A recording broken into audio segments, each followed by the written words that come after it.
We are talking about wild sharks. Train కాదు, ఏమీ కాదు. వాటర్ లోకి దిగాక షార్క్ అది ఎలా బిహేవ్ చేద్దో ఎవరికి తెలియదు, వాడికి కూడా తెలియదు.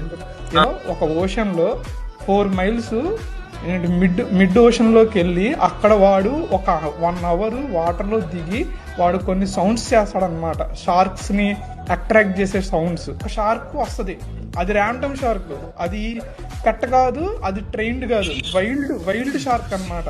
బ్యానర్ ముందు బ్యానర్ తర్వాత అట్లాగా డ్రాప్ చేసాడు అనమాట meet pieces, so that shark ఆ వైపు ట్రావెల్ అయ్యేలాగా. సో లిటరల్లీ నాకు తెలిసి 2-3 అవర్స్ పట్టినట్టుంది ఆ వీడియో మొత్తం వాడు చేయడానికి. అది తింటున్నప్పుడు, షార్క్ తింటున్నప్పుడు లిటరల్లీ నీకు బ్యానర్ కనపడుతుంది కదా, బ్యానర్ అనేది బోట్ మీద పట్టుకున్న బ్యానర్. అంటే షార్క్ కి మిస్టర్ పర్ఫెక్ట్ కి 2 feet డిస్టెన్స్ అంతే.